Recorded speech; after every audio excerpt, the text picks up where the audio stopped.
नमस्कार, जय हिंद, जय Bharat and welcome to Def Talks. This is Aadi Achint. America के कल एक सुनिएगा जरा। अमेरिका वैसे इजराइल ईरान में फंसा हुआ है, लेकिन दूसरों से पंगे लेना बिल्कुल छोड़ता नहीं है। एक उनका पागल सा सेनेटर है, बट पागल सा सेनेटर तो ठीक है, ट्रंप का गोल्फ बडी है वो। उसका नाम है लिंडजे ग्रैहम। ठीक है, वॉर मॉन्गर, नियोकॉन, मतलब यूनी पार्टी, डीप स्टेट का पप्पू, सब कुछ सारे नाम चिपका दो उसके ऊपर, ऑल विल फिट वेल। उसकी तरफ से एक स्टेटमेंट आया कि भाई हमारे पास एक बिल है जिसमें हमारे सपोर्ट है और भारत के ऊपर सैंक्शंस, भारत, रशिया, चाइना।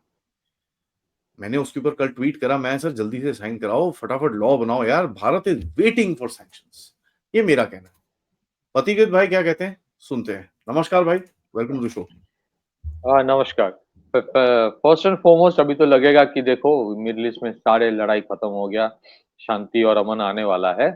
तो ये वैसा ही एक चूरन है जो यूएस ने खिलाया था कि फोर-2 में कर दिया तो सब खत्म हो गया। तो ठीक है, देखते जाइए, क्योंकि ये लड़ाई इज़राइल के लिए नहीं ना खत्म हो रहा है, ना ईरान के लिए। जैसे मैंने आपके शो में भी पहले कहा था, या शायद कल भी कहा था कि ये इंटरमिटेंट फाइट्स होंगे। रशिया यूक्रेन में बीच-बीच में सीज़ फायर होता है 1 डेढ़ महीने का, फिर कुछ होता है, फिर शुरू हो जाता है, ऐसे ही होगा। बट अमेरिका ने ये दिखा दिया कि भाई मेरे लिए तो खत्म है। मतलब there is a kind of a limitation that America is also showing, या फिर appetite for fighting a long battle. So uh, whatever जो भी ईरान में हो रहा है, now once why is Iran important? अगर Iran eventually it might take 2-3 years, ये लड़ाई चलेगा। 2 साल 3 साल बाद once they have a dominance, अगर इज़राइल कहिए, अमेरिका कहिए, तो they can control northern side में the whole of central Asia. They will target eastern western side में एक्सेस टू मेडिटेरेनियन उनका ऑलरेडी आ गया कंट्रोल में through Syria. Now on the west eastern sorry western side में, और eastern side में Arabian sea में एक्सेस है। अब आफ्टर ईरान उनका टारगेट इनवेरिएबली चाइना होगा। That is it appears. अब कितना इसमें वो डीप स्टेट वाला इन्वॉल्व है, वो अलग चीज है। That is another issue, but it appears कि something they want to do with China to cut it down to size. और उसका उसके लिए भी ईरान वाज इंपॉर्टेंट, क्योंकि Iran has been one of the biggest suppliers of oil to China. 400 billion dollar का उनका एक डील है for various things, engineering, investments, everything included. Now the issue is this, उसके बाद रहता कौन है? उसके बाद रहता इंडिया ही है। तो ये जितने सारे किया जा रहा है बांग्लादेश में, जो माहौल तैयार किया जा रहा है, उससे बांग्लादेश का कितना फायदा हो रहा है वो बांग्लादेश के लोगों को सबसे ज्यादा पता है। But is basically meant for something else. अब पाकिस्तान में जैसे अचानक आसिम मुनीर के साथ बहुत अच्छा एक मीटिंग करता है, डिनर करता है, लंच करता है। होगा, हो सकता है एक्सपेंसिव है जैसे आदि भाई कहता है, बट ठीक है वो किया है। These are all meant for containing एक कंट्री जिसका नाम है इंडिया। ना इंडिया इसके लिए प्रॉब्लम है। प्रॉब्लम इसलिए है, India is neither a friend nor an enemy. India enemy नहीं है। इंडिया कभी नहीं बोलता वी आर एंटी वेस्ट। वो कहते हैं we are non western.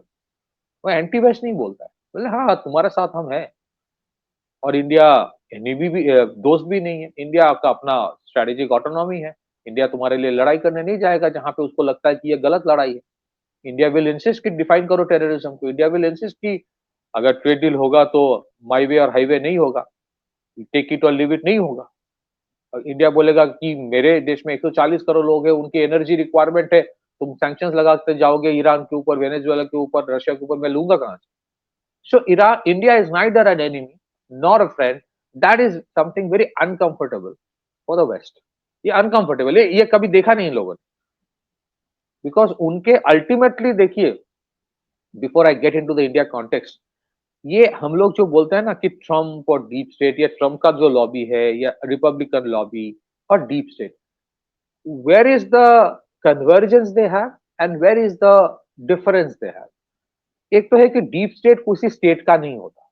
They keep on travelling from one area to another, from century to century. पहले silk route था, जो सिल्क ट्रेड होता था, सिल्क ट्रेड बेसिकली। फिर उसके बाद the rise of Europe happened. फिर उसके बाद मैरीटाइम ट्रेड जब शुरू हुआ, they position themselves in Europe. Post Second World War, they positioned themselves in United States. Now, gradually, we see in the last 20 years, there's a shifting of manufacturing happening from America फिर America आज वही जगह पे है जहां पे Europe 15 साल पहले था।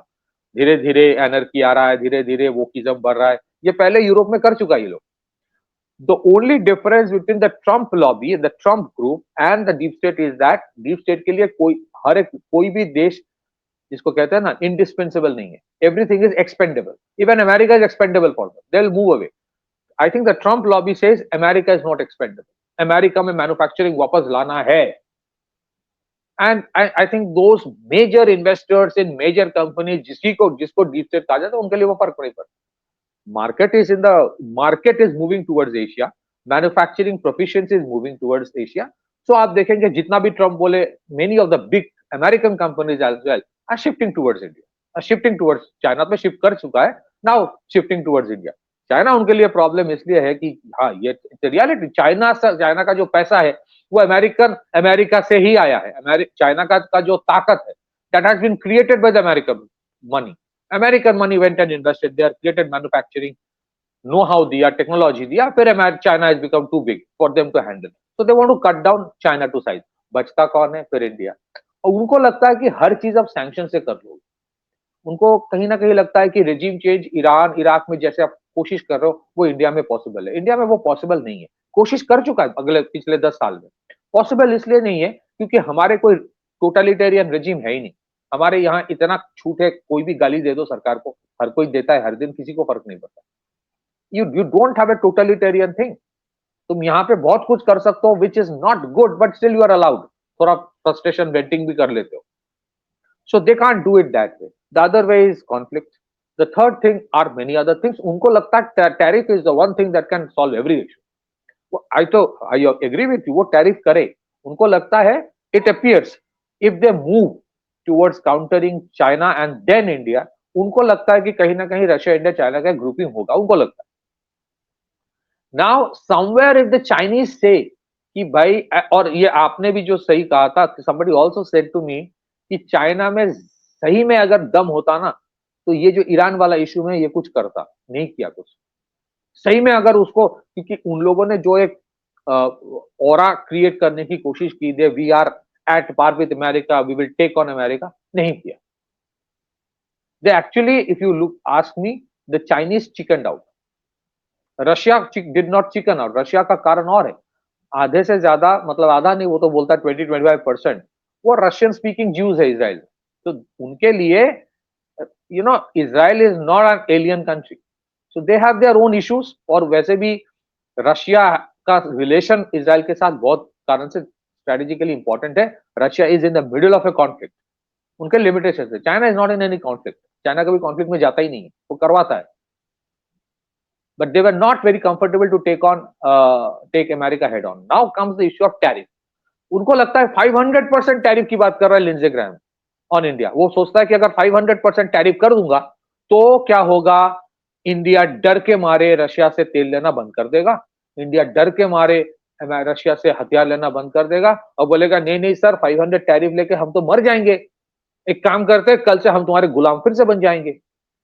ये ना, actually I want them to do it. उनको समझ नहीं आता है कि the world doesn't revolve around America anymore. America is very important, no doubt. America is critically important. America is still the most powerful country. लेकिन if the world doesn't revolve around America anymore, India का as it is, India का export less than 20% of its GDP है. और as it is 20% of GDP जो export है उसका भी 20% भी नहीं है ट्रेड विद अमेरिका.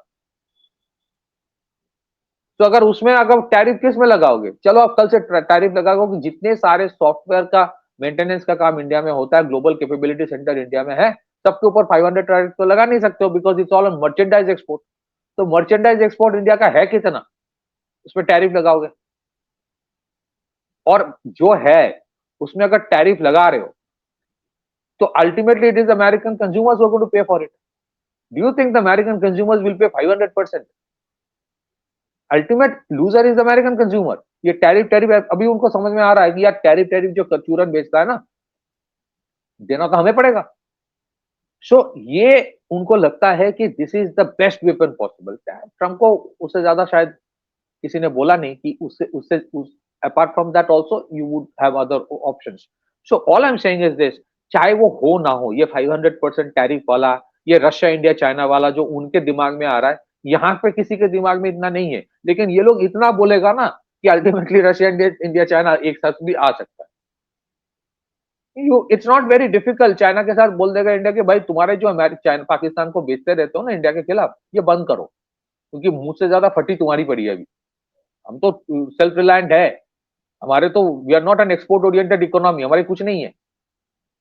लगेगा तो तुम्हारा, क्योंकि you are totally dependent on the American for all the exports and everything. And it's not very difficult, because देखो ये चाइनीज वाइनीज जो है ना, वो I am not talking about the Chinese civilisation, इनके साथ you can actually, I am not saying they are nice people, best people, ये नहीं बोल रहा हूँ, बट यू कैन एक्चुअली उनको आप देखो, you have to show them a deal. आप गलवान में देख रहे हो ना, उसके बाद there is not a single country जहां से चाइना ने आगे आके पीछे चला गया।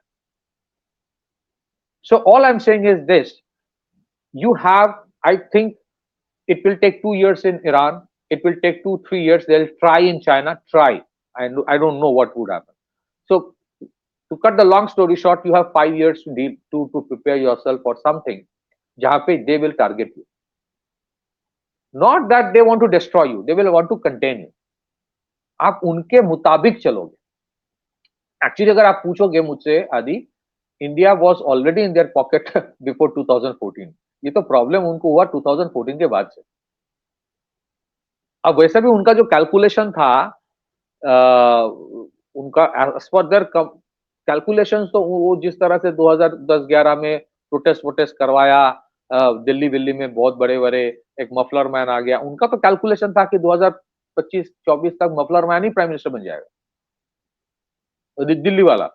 हुआ नहीं, मोदी जी आ गए। तो 10 साल में जो रिवाइवल ऑफ इंडिया हो रहा है, सिविलाइजेशनल कनेक्ट हो रहा है, they are talking about Indian interest. So basically the American concept is this, unipolar रहेंगे, कोएर्शन करके, फोर्स करके, थ्रेटन करके, मल्टीपोलर नहीं होने देंगे, and they think that tariff is the only way out. All I am saying is this, 5 साल में आपको जो करना है आप करो। ये जो इन्वेस्टमेंट ये लोग कर रहा है बांग्लादेश में, पाकिस्तान में, आपको अगले 5 साल में ऐसे कुछ करना है। क्या करना है I don't want to discuss right now, पर मुझे लगता है कि you have to do certain things so that their investments in creating chaos in India through Bangladesh और पाकिस्तान ये unviable हो जाए। They'll try to do it. You can't stop them from doing it. You have to do something कि उनका investments in Bangladesh और Pakistan, investment मतलब business investment नहीं, ये जिस तरह के investment ये लोग कर रहे हैं वहां पे to create chaos, ताकि वो दोनों तरफ से chaos इंडिया की तरफ आए, you got to make it unviable. Secondly, your military modernization has to go to that level जहां पे you have to take decisions as if you are racing against time, चाहे वो आपके हाइपरसोनिक मिसाइल हो, conventional ballistic missiles हो, या बहुत सारे और चीजें। इट शुड नॉट बी कि प्रोजेक्ट रेडी है, अप्रूवल नहीं आ रहा है। अप्रूवल का जो ब्यूरोक्रेटिक प्रोसेस है उस पर you have to work a lot. There are 2 reports today, one here today and one yesterday.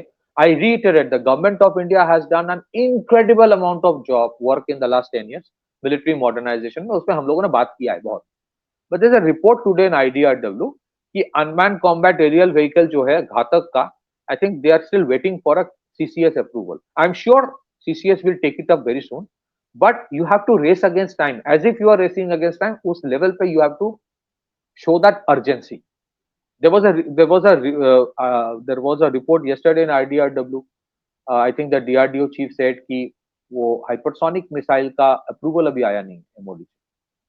हालांकि जो scramjet engine as per them for 1000 second जो उन लोगों ने ट्राई किया था, which was successful, they are ready for it. Now, I'm not blaming anybody. All I'm saying कि ये जो process है for approval, maybe it's so cumbersome, it takes time, but you don't have time as a country. For example, you require, if you are projecting yourself as the 4th largest economy, which you are, you will become a $5 trillion economy, you require a massive air force।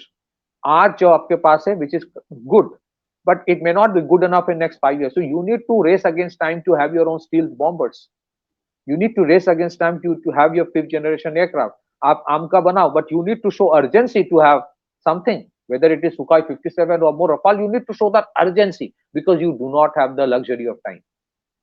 आपको लग सकता है कि by 2047 we will be a विकसित Bharat, which is all we respect, we dream for, we aspire, and we actually support it. But ऐसा नहीं है कि ये smooth sailing होगा. There are people who are creating problem in the Middle East. They'll create problem for you in India as well. You know, एक और चीज है. द अमेरिकन एस्टैब्लिशमेंट जो इस टाइम पे है, ठीक है, simply speaking I think is trying it's level best. वो होगा नहीं कि भाई अपने आप को रीएस्टैब्लिश करो as the supreme power and this and that and all that. They are trying to do all that stuff. I think एक लैक ऑफ अंडरस्टैंडिंग है इसके अंदर कि भाई इट्स नॉट 1965 और 1991. वो जमाना नहीं है कि आप लोगों को डरा के धमका के आप सीधा toe the line, it's not possible anymore and that's not happening. और वो चीज बड़ी इंटरेस्टिंगली दिख रही है इसके अंदर. आई थिंक जो प्लेयर्स निकल के बाहर आ रहे हैं उनके ऊपर ये लोग टारगेट तो करेंगे. Now funny thing is that you target India और आप बोलो कि इंडिया पे sanctions. This is gonna be, they don't realize this will, it's not a small thing anymore. क्योंकि इंडिया पे सैंक्शंस, इंडिया ये नहीं कि दुनिया में जाके तांडव करेगा, ये करेगा, कुछ नहीं करेगा. India will keep quiet and do its what it needs to do. But what it needs to do when it's done is gonna create a lot of chaos for the Americans. वो I think एक understanding इनको समझ में आना चाहिए कि you can make the statements, मारो the statements, this that ये वो, ठीक है, चलेगा. But when it comes to action इनके पास दम नहीं है वो करने का. And it's the American century is pretty much coming to an end. Right. I'll just add two things to you. Number one is this, कि देखिए मैंने जैसे कहा कि अमेरिका के ये ट्रम्प के साथ डीप स्टेट का एक ही इशू है कि America is not expendable. You have to keep invested in America. वो कोशिश कर रहा है. तो I think the approach in the next 5 years will be such कि आप ऐसे माहौल कर दो in China and Russia, China and India, कि ये जो इन्वेस्टर्स सोच रहा है ना वहीं पे पूरा मैन्युफैक्चरिंग वापस नहीं लाएंगे. They will be compelled to bring it back to America, कि वहां पे situation unavailable and which the investors don't want. उनको लगता है भाई यहाँ पे पॉपुलेशन है, अल्टीमेटली इनका परचेसिंग पावर बढ़ रहा है. I want to get remain invested here. That's one thing. That's going to be a clash. Second is that yes, so उनके लिए America is not expendable. That is what the Trump administration is telling to the deep state. The deep state, आप देखो कि आप जो indications देख रहे हो अभी अमेरिका में, ये एनर्की, वोकिज्म, ये एग्जैक्टली ऐसा 15 साल पहले यूरोप में शुरू हुआ था. अभी धीरे धीरे बढ़ रहा है. मतलब देयर आर सर्टेन, चलो I don't know whether I can, मतलब फ्रांस में देखो, see I am all for feminism, I believe in women empowerment. But ये जो फ्रांस में हो रहा है अभी, मतलब बात में कुछ नहीं हुआ, कपड़े उतार दिया. अरे what is that? Yeah, that's French Have you culture. lost? Who told the France? Have you lost your ability to reason with words? And that is actually happening in America now. वैसे ही वो लोग करते हैं. सो आप ये मत सोचो, आई am not saying कि they will only do through Russia, through Bangladesh और पाकिस्तान. वो सैंक्शंस लगाने की कोशिश करेगा, वो इंटरनली भी करेगा. So you need to keep eye on everything. आप माओवाद को खत्म कर रहे हो सर आंखों पर. आप लोगों ने जो किया विच इज इमेंसली डिफिकल्ट, आप लोगों ने वो चैलेंज को डील किया विच इज कमेंडेबल. लेकिन आप ये भी देखो, the same thing they have penetrated so much into your top universities and tech institutes. वहां पे एक लेफ्टिस्ट मार्क्सिस्ट आइडियोलॉजी पढ़ाया जा रहा है. सो माओवाद खत्म नहीं होगा जब तक ये urban Naxals are embedded into your universities. आपने देख चुके हो कि अमेरिकन यूनिवर्सिटीज का हाल क्या है. And you still want to, हमारे यहाँ पे जो एजुकेशनिस्ट है, जो एकेडमिया में है, they want to replicate the American model in India. I still say humanities department की जरूरत क्या है आईआईटीज में, as if IITs have achieved all that they wanted to achieve in terms of technology. एक वो चीज है. दूसरी चीज है, keep your eyes and ears on the disinformation war. Countering disinformation cannot be a 9 to 5 job. It has to be a 24/7 job. And I would request the government, with all due respect, आपके जितने लोग हैं in the larger arena, including channels like DevTalk, including what Adi does, Involve all of them in countering disinformation. Feed them, because that is exactly how the West does it. So countering disinformation, countering anarchy, countering the leftist embed जो आपके top universities में घुस गया है, military modernisation, economy को इतना बढ़ा दो तो कि वो कुछ ना कर पाए, बिकॉज करेगा तो वो जरूर. And last but not the least, ये जो सैंक्शंस वाली बात हो रही है ना, लग रहा है हो सकता है सम पीपल बेचारी ये तो हवा में बोल रहा है. नहीं, if one of the top buddies of Trump says this, कहीं ना कहीं एक रेड सिग्नल, ये ग्रीन सिग्नलिंग है. चाहे चाहे वो 500% ना करे, 100% कोशिश तो करता रहेगा, वो थ्रेट तो मारता रहेगा. और ये ट्रेड डील नहीं होगा. अगर ट्रेड डील नहीं होता है, you will see they will start it in the next 6 months. क्योंकि उनका जो ट्रेड डील में वो कोशिश कर रहा है हर चीज में, you have to give American the entry, but आपको एंट्री उनके मार्केट में नहीं मिलेगा. सो ये जो अप्रोच है, आज वर्ल्ड ट्रेड ऑर्गेनाइजेशन से ट्रंप बाहर क्यों आ गया, या फिर जो अमेरिकन अप्रोच है कि वर्ल्ड ट्रेड ऑर्गेनाइजेशन का हम हिस्से नहीं रहेंगे, because WTO was meant to give first world countries access to the third world countries. It was never meant, it was never designed कि एक टाइम आएगा जब third world countries will ask access into your market. उनको कभी लगा नहीं था the third world countries will make quality products which will be in demand in your market. यही आज उनका प्रॉब्लम है. जब एप्पल इंडिया में बनाता है, यार इंडिया में एप्पल क्वालिटी आईफोन बना के तुमसे कम खर्च में बना के तुमको बेचेगा, और तुमको जब बोला जाएगा कि I can do it provided you devalue the dollar, वो नहीं करना चाहता है, क्योंकि डॉलर के डिवैल्यूएशन से तो सब खत्म हो जाएगा. और उनको ये भी डर है कि सैंक्शन वैंक्शन लगा दिया, ये सब कर दिया, टैरिफ लगा दिया, तब तो डीडॉलराइजेशन और बढ़ेगा. So they are in a catch 22 situation. वो डेस्परेटली बहुत कुछ करेगा. अभी जिनको लग रहा है कि ईरान में शांति आ गया, शांति नहीं आया है. These are times where they want to balance the aspirations, requirement of military industrial complex. बम भी मारो, लेकिन थोड़ा रुक जाओ ताकि तेल की कीमत भी ना बढ़ जाए कि अनवायबल हो जाए, फिर दो शुरू करो. So this will continue for 3-4 years, जब तक Iran will be exhausted, and then they will target the next, then they will target India. So then China and then India. Be prepared. और ये कोई ऐसा चीज नहीं कि बहुत अन्याय हो रहा है इंडिया के साथ. आपको अगर अमृत मिलेगा उसके पहले विष तो आएगा ही. ये तो मंथन चल रहा है. Be prepared for this. Back to you. I have taken lot of time. नहीं, थैंक यू सो मच यार. गाइस, वीडियो को लाइक करिए, सब्सक्राइब करिए चैनल को, and share this with your friends and families. Let's welcome US sanctions. नारा लगाइए, America sanction लगा, because India ना अंडर प्रेशर बैटिंग अच्छी करता है, तो that's good. And of course, please, if you can contribute towards this channel using the QR code या फिर PayPal या फिर सुपर स्टिकर, सुपर चैट्स. नमस्कार, जय हिंद, जय भारत.